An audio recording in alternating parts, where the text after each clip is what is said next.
Morning, folks. Slick down here at Slick's Crappie Haven. Today's going to be pickled okra day. We've got the garden needs picking okra. It's been a couple days since we picked it, so should be a bunch of it's just right. So we're going to get after it, show y'all how to make the best pickled okra in the world. We'll holler at you in a minute.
It wasn't quite as much as I thought it was going to be, but I think we got enough to make a quart. That'll at least get us be able to make this recipe.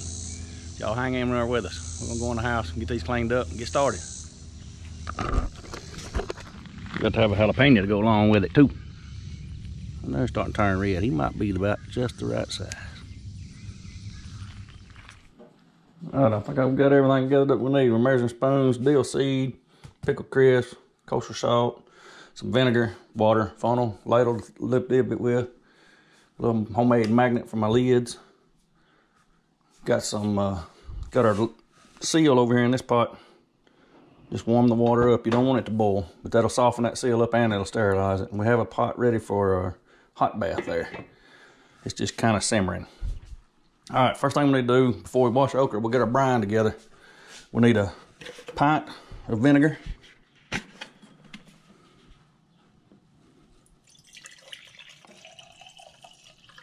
This is just white distilled vinegar. We'll put this in our pot. And a quart of water.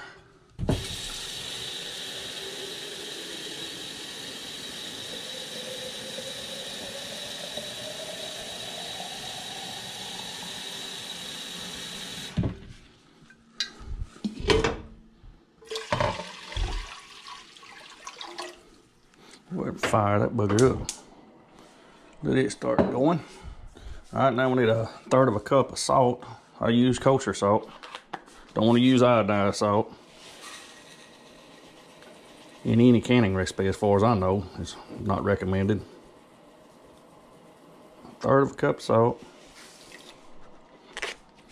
And we need 2 teaspoons of dill seed.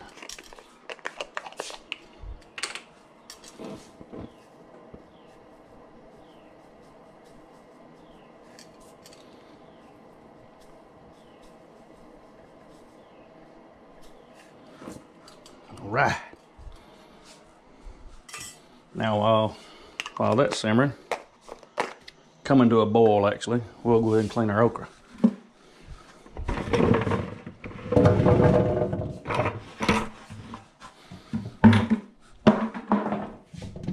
Got a couple of them there that let them go a little too long. All right, let me get a bowl to put this in. As far as washing them, I'm just there's probably not very much dirt on them. I'm just gonna kind of rub them a little bit, get some of the stickers off of them. I don't like these little fuzzies when I'm eating my pickled okra, so I don't even know what those things are called, but most of them got them around the base of them, so I try to rub them off of them. Just slick them up a little bit.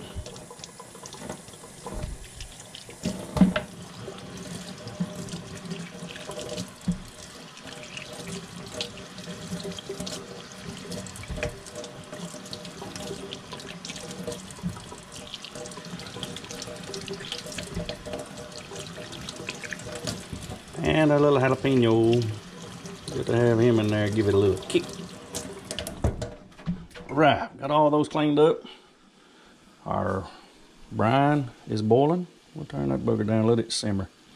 We're waiting on the oven to heat up the jar for the sterilization. We could put it in this pot of water we're gonna hot bath in. A lot of people do that, just heat them up that way. Simmer them for about 10 minutes. But I'm just gonna go ahead and use the oven today. We'll be back when we get the oven heated up. All right, our brine simmering. Seal is hot. Water bath is hot. Okra's all washed. Got the jar in the oven. It's been there at 225 for about 15 minutes now. So we'll get our garlic ready. We're gonna need a clove of garlic in each jar that we have. And we're only gonna have 1 quart, so I think one quart's all we're gonna be able to squeeze out of that little dab of okra we got this morning. All right, so there's our garlic. Let's get our jar. We need something to lift it with, because I'm sure it's hot. We'll turn the oven off. Boy, that garlic's strong. Come on. So there's our jar. We'll put in our garlic. And then we need our jalapeno. You never know what you're gonna get in Slick's garden, whether that pepper's gonna be hot or mild. So what I'm gonna do is sample this booger. It doesn't seem very stout, so we're gonna put the whole thing in there. And now we'll pack our okra in here while the jar is still hot. Figure out how I can hang on to this jar. I like to start out with the stems down. That way, once you get a bed built in there and you go to poking them in the other way, point first, kind of packs in there better. Takes up less room. We get more of them in there, but don't look like we're going to worry about room on this jar. I think we're going to have plenty of room, because we just got such a small amount of okra this morning.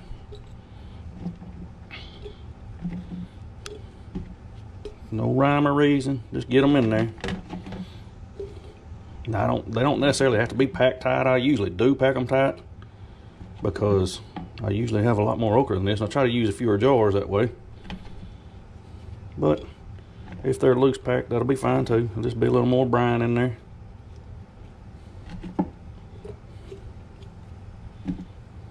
Like I say, there's no rhyme or reason. You can try to make it look fancy as you want to, but pretty much just end up poking them in there.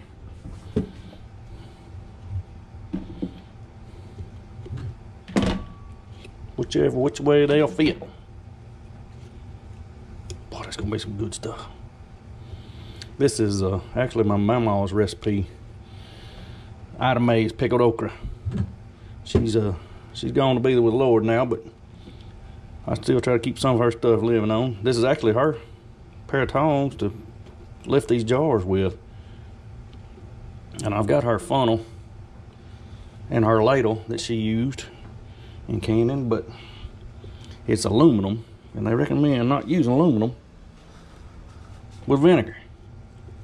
Not exactly sure what it does, some kind of chemical reaction with the aluminum, I'm sure, because vinegar is an acid, so I'm sure it causes some kind of a reaction in there.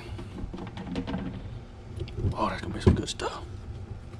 I believe I'm gonna be able to get them all in there. We just got 3 left. It's gonna be tight. Now, they are packed this time. Like I said, it doesn't matter if you pack them tight. You can leave them loose, but the tighter you pack them, the more you'll get in there. So the more you'll have it to eating time.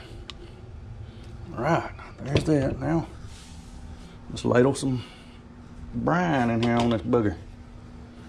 Brine's kicking butt.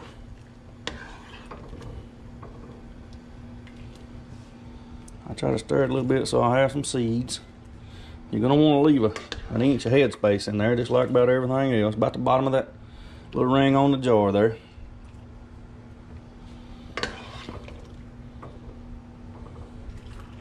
It's a whole lot smaller ladle than Ida Mae's. Don't take this many scoops when you're using hers.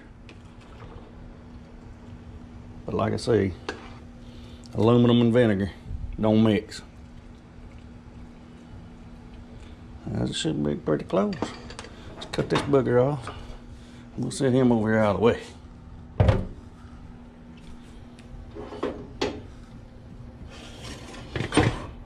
Since we're going to water bath, we'll bring that bugger on up to the front, get him heated up good. Yes. That's gonna be just about right. We're just got our water bath, our brine just about the bottom of that ring there. Now we want our pickle crisp. This kind of helps keep it crispier. It calls for 1/8 of a teaspoon rounded up, so I'm gonna say that's probably close enough. You can put that in there before you put the brine in. Sometimes I forget. Right, let's lid this bugger up and get it hot bathed.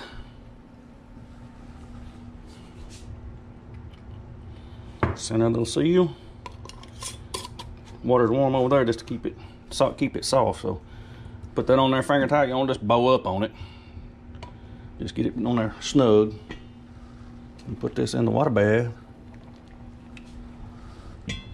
Crank that thing up just a little bit. We'll set a timer for 10 minutes.